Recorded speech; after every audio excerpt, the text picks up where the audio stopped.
I want to talk about the crisis on which I spent more time working than any other: mass, uncontrolled, illegal immigration.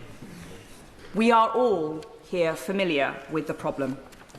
Tens of thousands of mostly young men, many with values and social mores at odds with our own, pouring into our country day after day, month after month, year after year. Many come from safe countries. Many are not refugees, but are economic migrants. Yes.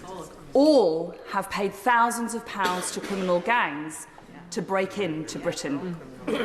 All have come from a safe country, France, who, let's face it, should be doing so much more to stop them. This is putting unsustainable pressure on our public finances and our public services.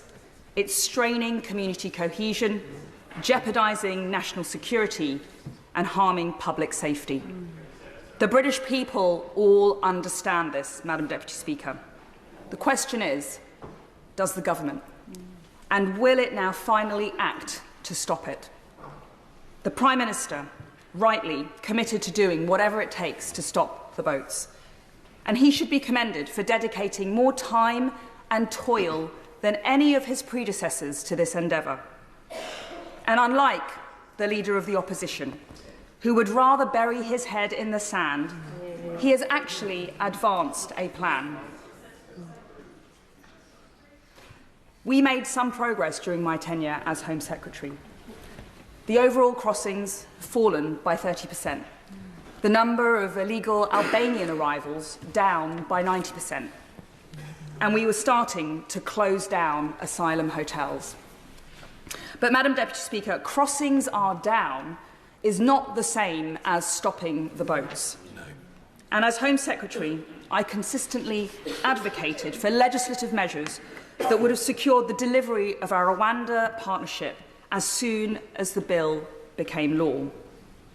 Last summer, following defeat in the Court of Appeal, I advised that we should scrap rather than continue passage of the Illegal Migration Act bill in favour of a more robust alternative that excluded international and human rights laws.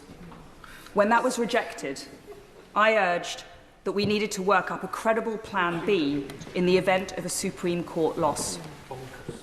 Following defeat in the Supreme Court, the Prime Minister has finally agreed to introduce emergency legislation, and I welcome his decision. But, Madam Deputy Speaker, it is now 3 weeks on from that judgment, and we are yet to see a bill. I'm told its publication is imminent, but we are running out of time. This is an emergency, and we need to see the bill now. Madam Deputy Speaker, my deeper concern, however, relates to the substance of what may be in that bill. Previous attempts have failed because they did not address the root cause of the problem. Expansive human rights laws, flowing from the European Convention on Human Rights, replicated in Labour's Human Rights Act, are being interpreted elastically by courts, domestic and foreign, to literally prevent our Rwanda plan from getting off the ground.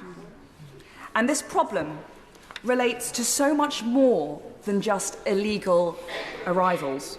From my time as Home Secretary, I can say that the same human rights framework is producing insanities that the public would scarcely believe. Foreign terrorists we can't deport because of their human rights. Terrorists we have to let back in because of their human rights. Foreign rapists and paedophiles who should have been removed but are released back into the community only to reoffend. Yep, because of their human rights. Violent criminals pulled off deportation flights at the last minute thanks to the help of Labour MPs, free to wander the streets and commit further horrific crimes, including murder. Protesters let off the hook for tearing down statues and gluing themselves to roads, and our brave military veterans harassed through the courts some 40 years after their service.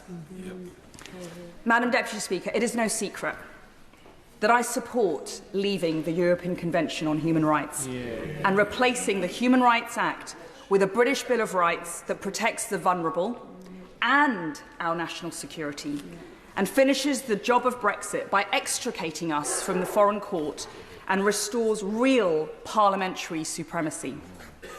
But I accept that the government won't do that.